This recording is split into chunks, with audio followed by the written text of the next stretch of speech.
So, I hope you're sitting comfortably for this video, because what I'm going to do here is literally draw back the curtains on the scam that is council tax.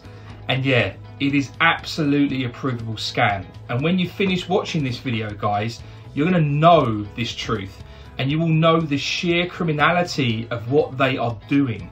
Now, if you're like me, at first you're going to be angry, right? Then, as you digest this information, you may well even kind of think it can't be true, right? There's skepticism there. But then you're going to finally accept that we live in this matrix of control and corruption, and this is what they are doing. And then you might want to do something about it like I did. And that, my friends, is the entire purpose of this video. I want to actually show you why it's a scam, first of all, and then with knowing that information, I want to explain how we can use their system, the legal system, against them and ensure that we win.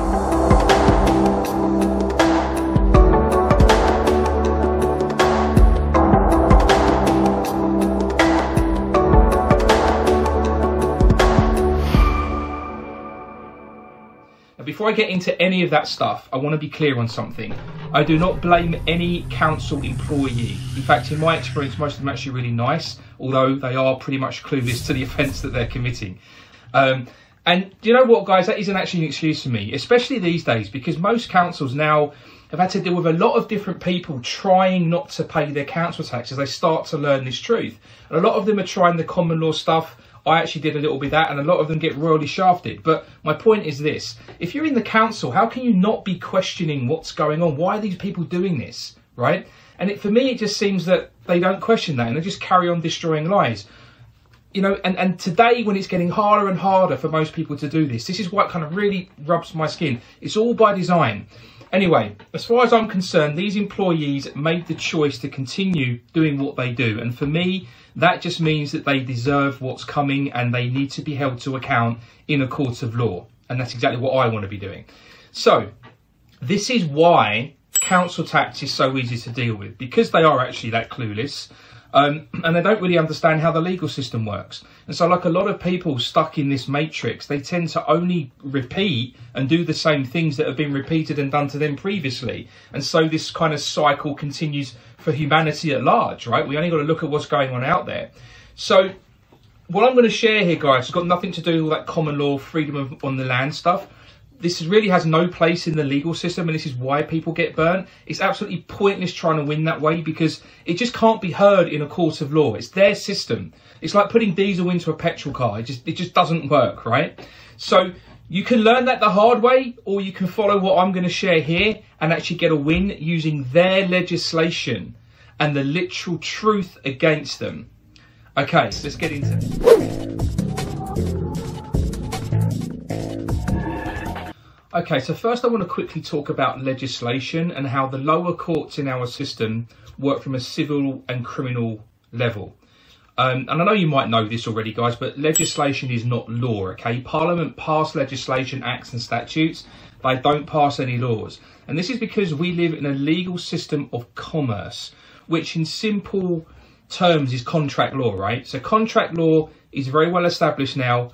And for any contract to be legally valid and enforceable, it has to essentially tick 4 boxes. And if it misses any of them, it's not legally valid. So these are full disclosure, which basically means every party is fully aware of what each party is actually committing to and why, okay? And anything less than that, guys, is an absolute fraud.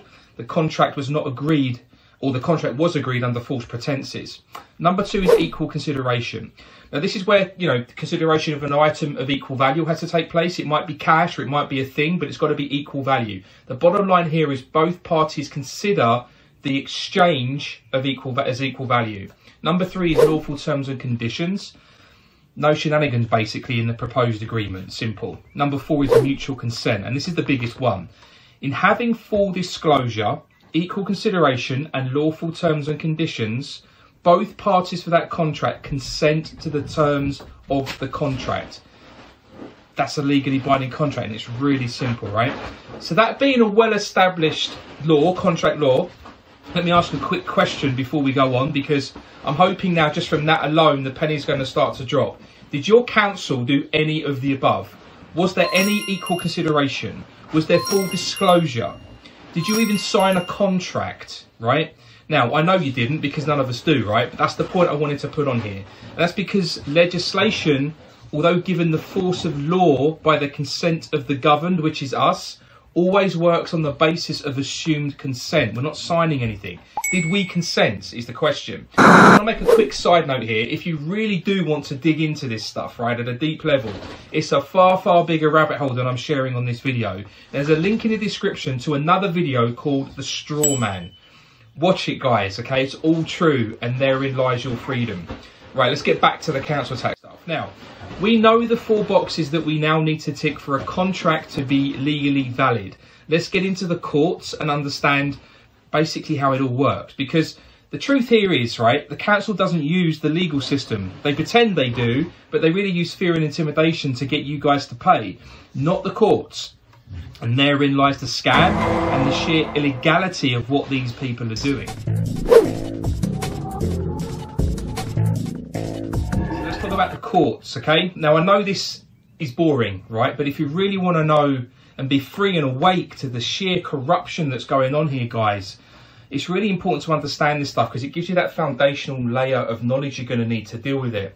And also to expose the scam because it's impossible to ignore once you know.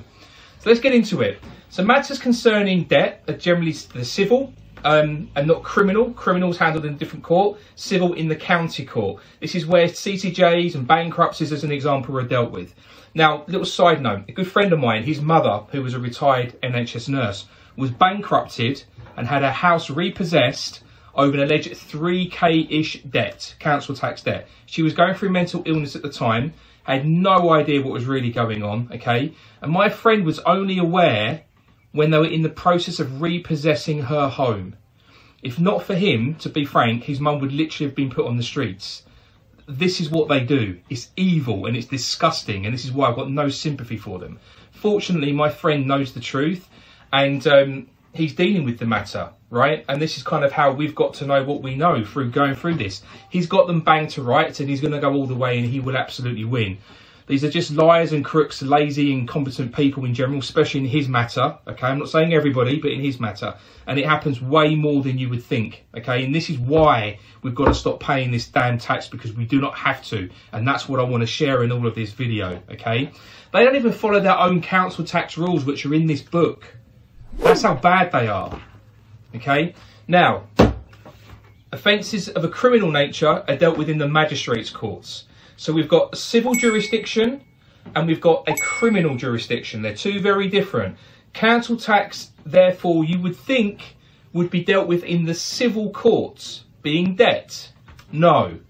And this is really just the beginning of the scam, but I'm going to come back to that in just a little bit because it goes a little bit deeper. First, I actually want to explain the rules of the court system because look, if I'm a judge and I'm sitting in the county court, I need some sort of rules to govern how the court operates and how I operate, right? And my actions as a judge. So to really effectively make a ruling based on the law or legislation, to be more accurate, we have to have the rules. We also need rules for the claimants, okay, and the defendants in that situation. So put simply, these are called civil procedure rules. Basically everything in those green books just over there, over my shoulder, they're the civil procedure rules. Lower court criminal matters follow the criminal procedure rules. So we have, in simple terms, civil matters, civil procedure rules. Criminal matters, criminal procedure rules. Pretty simple stuff, right? So, logically thinking, if any council tax matter were it to reach the courts, it would be heard in the county court using the civil procedure rules because this is merely an alleged debt, right? I think you already know the answer to that one. No, it doesn't happen that way at all. This is where the scam starts, so let's dig in. Okay, so look, I'm going to go and explain what it is they do. Okay, I'm going to break this all down with proof points that you can also use to confirm yourself. But first of all though, council tax matters are heard in a criminal court, the magistrates court, not the civil court. Why is that? It's really simple because they basically just hire the courtroom. None of this stuff's legal, right? They hire the courtroom specifically to process council tax matters. Okay, I'm going to say that again so this sinks in. They hire the courtroom for the day for only council tax matters. It's just a hired venue pretending to be a court of law. That in itself should be mind-blowing, but it gets worse. In addition to this, all council tax matters are bulk processed. And what all of that basically means is they're not following any of those procedural rules that I've talked about. It's not even a real court on that particular day. If you actually go to the summons hearing, guys, and you ask the magistrates if they're under their oaths, okay, you're going to get silence, maybe even a little bit of bluster. But if you keep pushing them on that, they will simply leave the room. They are not there under their oaths on that day. They are private contractors. And if they admitted they were under their oaths, they would be in a world of trouble. They're committing criminal offences. Now, to press this point home, if you or anyone else were to bring a claim, we have to follow those procedure rules, right? We have to use the correct legal forms for the application for the claim. Even if we are defending a claim, the same applies. There would also be a case file. If we're the claimant, the defendant is entitled access to the case file to see what it is that's going on so we can defend the claim. The rules are there for a reason, but none of this stuff applies to council tax, none of it. And folks, that is how we can actually catch them out and ultimately stop paying and really have all of your repayments funded too. So with that, let's go into this deeper.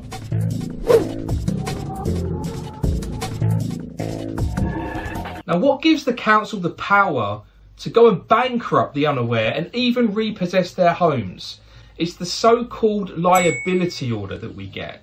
Now, what I want to do is go over the process the council will follow that ends with us getting this liability order, okay? But I also want to point out all of the shenanigans, for want of a better word, that they get up to whilst doing it, and how you can actually expose all of this. So, to get that liability order, you're going to have to first stop paying, right? Now, when you stop paying your council tax, you will first get some reminders. These come every other week. Eventually, you're going to receive a court summons.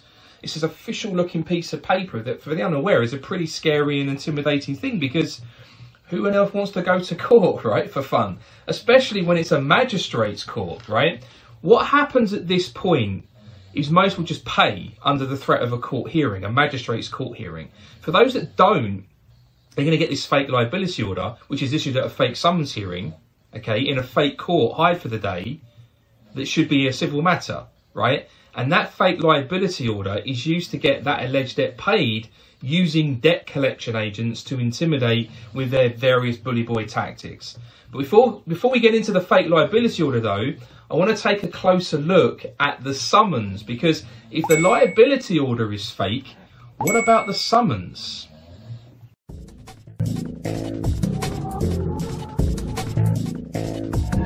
Summons now, guys. So in any normal situation, when a summons is issued, there should be a legal process, as I've been saying, that's basically followed. All those procedural rules there, right? A complaint should be raised and filed with the clerk of the Justice of the Peace, who sits in the Magistrates Court, and that complaint has to adhere to some rules, namely Section 51 of the Magistrates Court Act 1980. Now, doing this properly would also create a case file of which the court would also have a record. And following the Magistrates Court Act, there should also be a case progression officer appointed to manage said case. Now, this bit is important because it's how we start backing the council into a corner so as to catch them out. You see, if this was done as it should be done, there would be a record of the summons in the court record, as well as a record of the complaint and details of who the case progression officer is, and a case file. But the truth is none of this stuff exists, and this is where our secret weapon comes in, the Data Subject Access Request. Now, the Data Protection Act 2018 is so powerful. We own our data and information, guys, and using this act is how we catch them out in their lies. When a DSAR is filed with the court, they are legally obliged to respond to that DSAR, and when you ask the right questions in the right way, the court will confirm they don't hold any data or information on you at all. Well, how can that be? Where's the record of the original complaint held? Where's the case file? Where's the case progression officer? Who is he or her? You know, where's the summons? here's a DSAR that I actually filed with court, and here's their reply confirming they don't hold any data and information on me. So here's a response to a data subject access request. This is one I'm actually working on with somebody else. One of the things I do, by the way, guys, is if you want to do this, I'm happy to work with you. So you don't need to make the mistakes that I made. We can just literally go through exactly what we've got to go through and keep these people to account. But anyway, this is a response from the MOJ, and you can say response to the data subject access request. Quite a recent one, but the bottom line is that this is all about, do they hold the data and information? Where's the court case management file? Where's all of our data? Now, there's a number of other parts to a DSAR that we would do, but here's the main one here. Look, so please provide data and information contained within the court case management file. And here they are just confirming, conducted a search of your personal data. I can confirm that the magistrate's court concerned does not hold any personal data within the scope of your request. That is because they do not hold a case management file for the court proceedings involving you. So there you have the so-called court that the council issued a summons for a hearing specifically for council tax, confirming they hold no data and information. So none of this, that just absolutely categorically proves what I've been saying so far. None of this follows any procedural rule.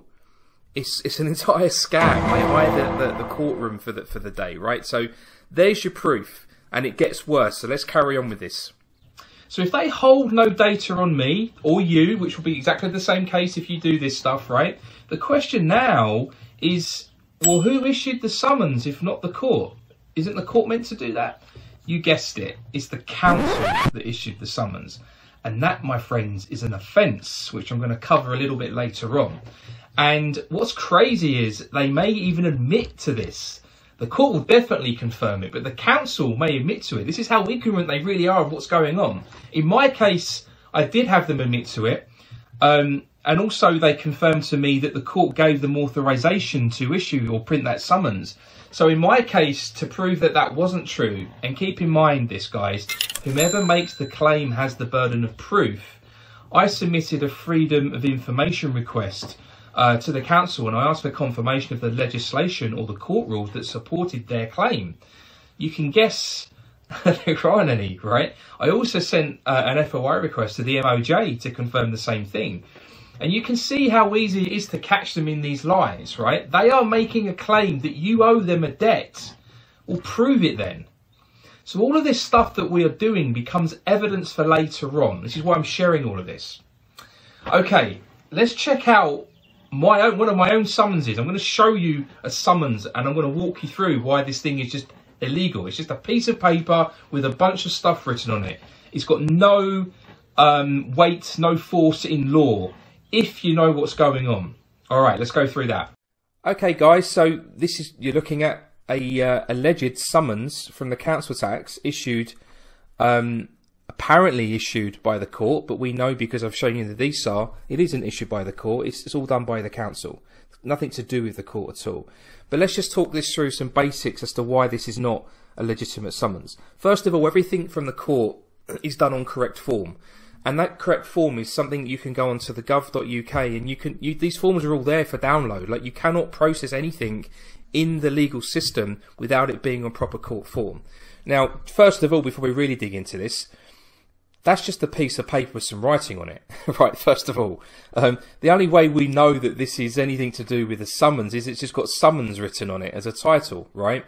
Another thing would be, you're never going to get barcodes on any court documentation. That's really just so the council can track for their own records, because they're bulk processing, right?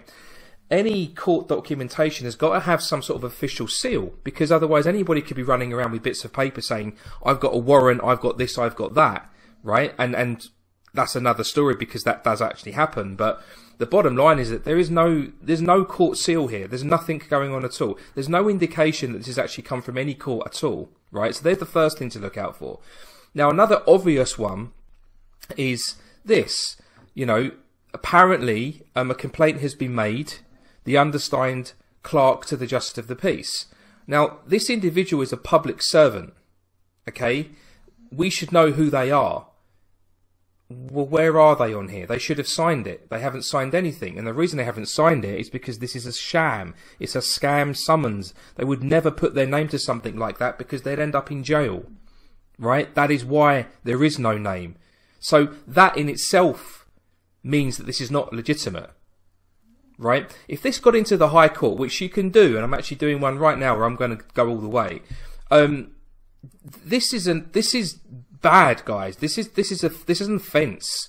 They're impersonating the court. I'm going to show you some legislation that supports what I'm saying. Okay, so this is absolutely just a piece of paper with a bit of writing on it. Okay, and one other thing I'll show you. I haven't covered this in the video, sorry, but if you get that council tax handbook, this £30, and it says it in the handbook, their own rules, it only cost them 50p to produce. 50p, and they're charging you 30.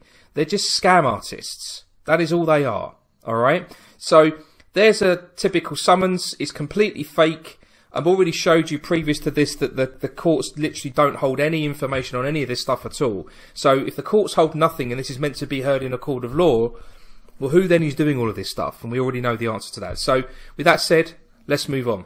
Okay, so let's quickly summarise stuff here, guys. There's been a lot to go through. So, we have a fake summons that obviously isn't a summons, that is being used by the council to confirm that there is a fake hearing that is being held in a fake court, essentially, because it's hired for the day for the purposes of council tax, whereby a fake liability order is going to be issued if you don't make payment. It's all a lie. And in doing all of this, okay, the individuals, the employees, are committing a number of offences. So let's take a look at the relevant legislation. This is going to blow your mind. Okay, guys, so we're going to take a quick look here at all of the relevant legislation as pertains to us basically holding these individuals to account in the council. Now, you're going to deal with a number of different individuals, so you kind of want to make this a bit personal. Don't deal with the organisation that is the council. Deal with the individuals that are actually doing this stuff, okay? Because this is where we can really hold them to account.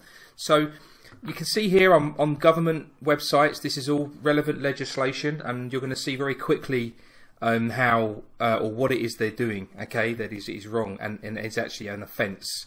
So Local Government Act 88. This is one they use themselves, by the way. Now, I want to show you the relevant sections. I'm not going to read everything here. I just want to get to the point for you so you can see. Section 78(2). Provided that the transfer of powers and duties enacted by this Act shall not authorise any county council or any committee or any member thereof to exercise any of the powers of a court of record, to administer an oath, to exercise any jurisdiction under the Summary Jurisdiction Acts, and perform any judicial business. Okay, now, summary, right? What do we already know? They're hiring a courtroom for a day that isn't a courtroom. They're not following any procedural rules. They do not issue the summons. They do it all, sorry, the court does not issue the summons. They do all of this stuff themselves. I've showed you the summons. It's not a real summons. What are they doing here? Shall not authorise any county council to exercise any of the powers of a court of record. Is that what they are doing? I think they are, right? It's pretty clear that's what they're doing, and you can catch them in all of this, right? So that's the first piece of legislation that's very relevant. Let's go to the next one. Administration of Justice Act 1970, Part 5. Excuse me. A person, okay, now I want to do a video on legalese because we all think that the word person is part of the English language. It is not. There's another language that's been interwoven with the English language called legalese. This is part of the illusion that they cast in the Matrix. Okay, so the person is the individual. Go watch that Strawman video if you haven't. You'll understand this a bit more. But this is why we want to be dealing with the individuals in the council, not the actual organisation itself, because they are committing these offences. So let's just go through this. A person commits an offence if, with the object of coercing another person to pay money claimed from the other as a debt due. What's happening here, guys? What's happening? We already know they're not following any of the procedural rules. They're issuing this summons. They're issuing a liability order. It's all being done by the council. Is the individual that's telling you that you owe this alleged debt committing an offence? Okay, I don't have I have not been in a court where that's been answered by a judge, but I intend to make that happen, okay? You don't need to go that far to deal with the council tax, but I wanted to show you how bad this is. A person commits an offence if harasses the other with demands for payment. Is that not happening here? In respect of their frequency or the manner or the manner or occasion of making any such demand, of any threat or publicity by which any demand is accomplished. Like, it's all there, guys. Okay, so that's 2 acts right now. Let's get to the next one. You can get them perjury as well. It's so cool. These people are so ignorant a lot of the time. They have no comprehension of the law or what it is they're actually doing. I'd actually love to get this in front of somebody that works in the council and just get their real point of view. Because this is what they're doing. If any person knowingly or willfully makes, otherwise than an oath, a statement false in a material particular, and the statement is made in a statutory declaration. So data subject access requests, guys, okay? And I'm going to come into that because you've got to understand what this all interconnects to one or the other, right? We get this into a court of law. I don't really have anywhere to go with it, right? Next one, Fraud Act. Yes, the Fraud Act. Section 3 of the Fraud Act. A person is in breach of this section if he dishonestly fails to disclose to another person information which he is under a legal duty to disclose, and intends by failing to disclose the information to make a gain for himself or another, to cause loss. Now, simple terms, when I finish this video, I'm going to finish it with the nail in the coffin, which is they have to evidence our obligation to pay, and they can't, because there is no contract, there is no obligation, okay, which means fraud. Now, accusing somebody of fraud is a very, very serious offence, okay, so I'm not saying that we're going to do that here. I'm just pointing out some legislation as pertains to this particular matter, okay. There's actually one other section of the Fraud Act. I'm going to just get you to that as well. 7. Making or supplying articles for use in frauds. A person is guilty of offence if he makes, adapts, supplies or offers to supply any article knowing that it's designed or adapted for use in the course or in connection with fraud. Now, again, summons, liability order, they're just pieces of paper. They are not court-issued pieces of paper. Well, as much as the court-issued piece of paper is on proper legal form is my point, okay? I'm hoping you're getting a sort of penny drop moment here. This whole thing is a scam. Mind-blowing, isn't it? We haven't even gotten to the liability order yet, guys. Now, all of this is made possible by our weapon of choice in all alleged debt matters. It's the Data Protection Act 2018. So I want to take a quick look at the Data Protection Act. The weapon we have is the Data Protection Act, using these DSARs, Data Subject Access Requests, that we can send. Now, I want to show you another thing, because they're committing all these different offences, but even forget all of those, and let's just look at the Data Protection Act, because even in this, it is an offence for a person listed in subsection 4, okay, to alter, deface, block, erase or destroy or conceal information with the intention of preventing disclosure. This gets them because they can't hide it. They have to comply with the DSAR.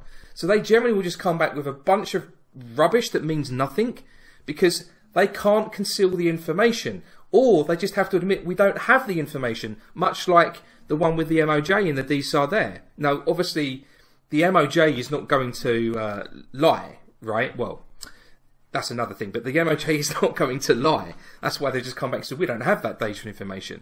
The council will try a lot of smoke and mirrors instead. They won't outright come there. Unless you've got your very particular with the way you phrase the questions, which leaves them literally no wiggle room. But the point is, it's an offence to hide our data and information. So if they have the original liability order, if they have the original summons, they have to share that with us, but they don't. Okay, so I've just gone through that legislation.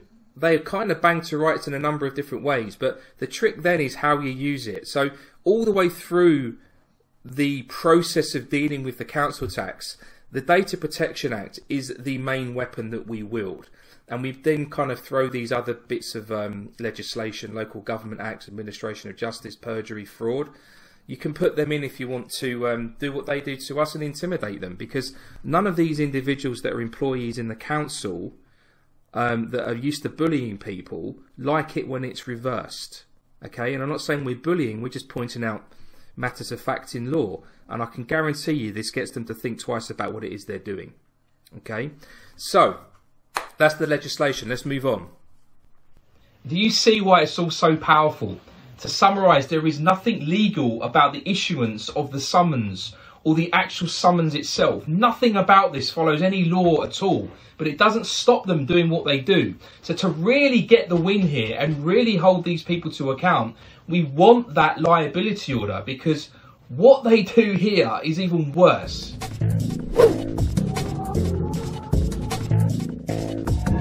Okay, let's talk about the liability order. Now keep in mind, guys, anything legal and lawful ought to follow the procedural rules as I've discussed, and also use proper court form. Okay, here's a little fact that you can actually find in the Council Tax Handbook. This is the 13th edition.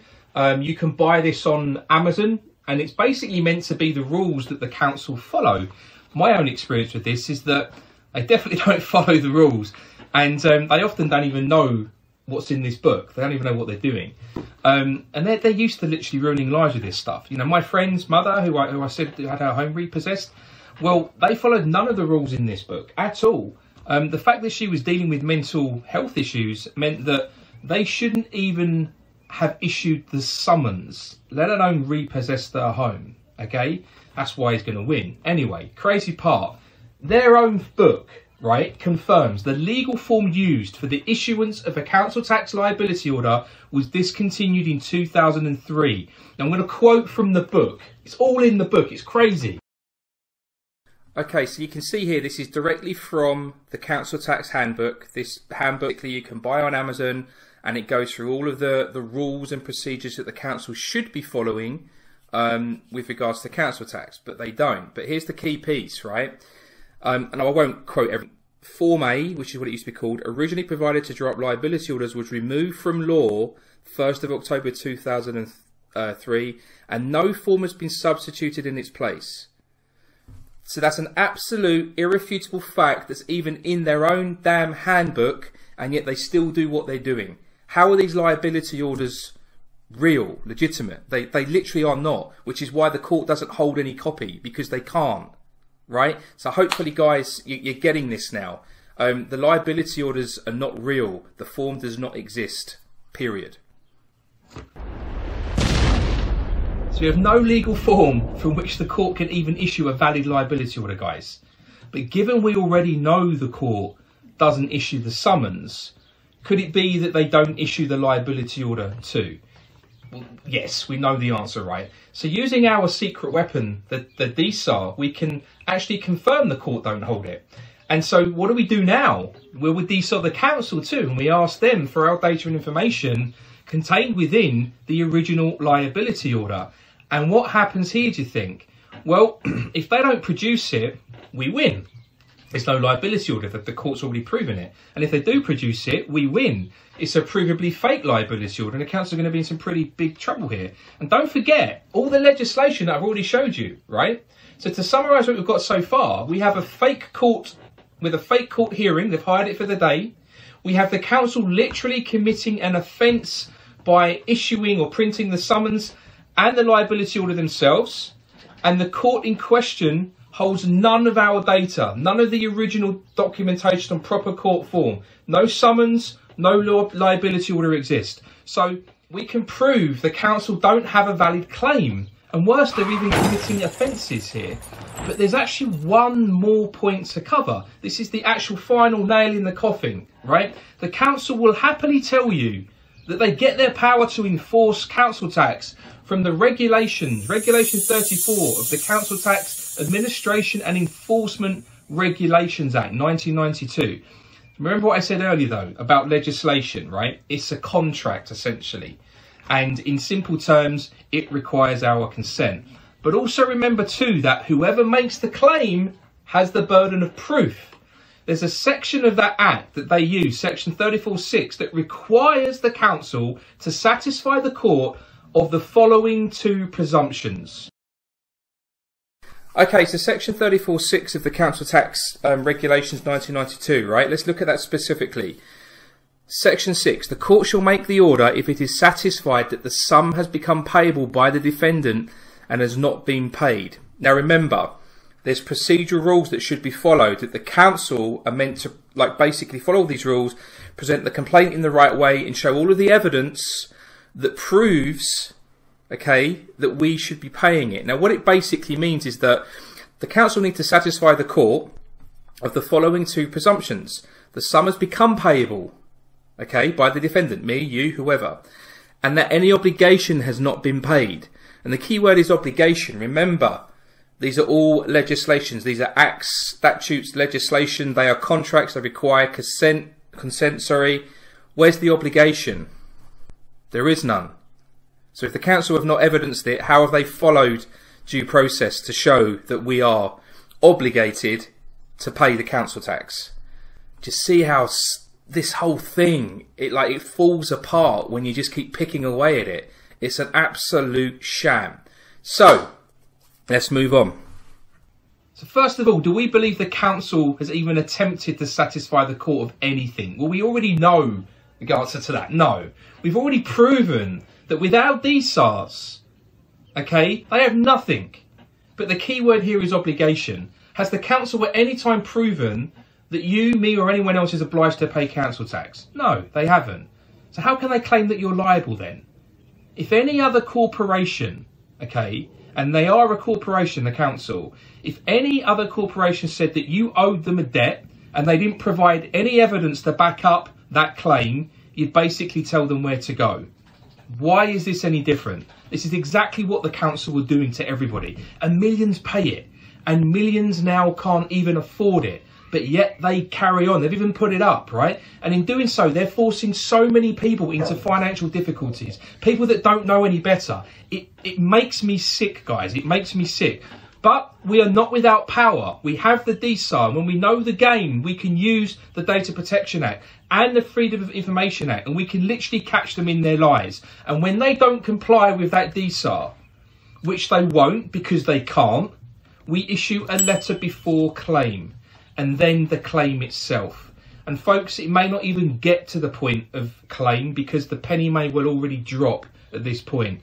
And you can simply negotiate with them. That's what I did in one of my matters. But if you do file a claim, and by the way, guys, I can help you with all this stuff. So if you want help, please book a call and we'll walk through exactly how we're going to do it. Anyway, if you do file a claim in court, you're going to win. And if you want to, you can take the matter to the criminal courts. Now, I've not personally done that yet, but if I'm honest with you, I'm going to do that. I really do feel it's time to hold these people to account. You know, as the world is going nuts, this stuff just has got to stop. You know, I really can't do it. So anyway, let this stuff percolate. Lose any fear or stress that you might have about this stuff. You are not obliged to pay any tax at all, especially council tax. And if you feel it's time to stop paying and you want my help and advice doing this, there's a link in the description of this video. You can book a call with me. We'll go over everything that pertains to your matter. I'll explain what we're going to do, what to expect, and if you truly want to do it and set yourself free, we'll go on and do it, okay? That's exactly what we do. It's time to own who we really are in this system. We are all beneficiaries. We have the power. There is no debt. All tax is voluntary. Let's make a stand now. If not now, when are we ever going to do it? Let's reclaim what's ours. Our freedom, guys, it's been taken from us. Thanks for watching. I hope you found this of interest. I've got another one to come on utilities. That should be out later this week. I'm going to draw back the curtain on everything that I've done personally, all my experiences, all the proof points. The whole system is a scam, and it's time we waked up to it. And not only that, it's time we did something about it. And that's why I'm sharing this information. Thank you guys, I really appreciate it. If you could please like and subscribe to this channel, and please share this with your friends, your family, whatever. Anybody that's kind of in some financial difficulties, waking up to the reality of the world, please share this, because I really want to share this information. There's lots of people giving information out there. There's lots of really good people giving information out there.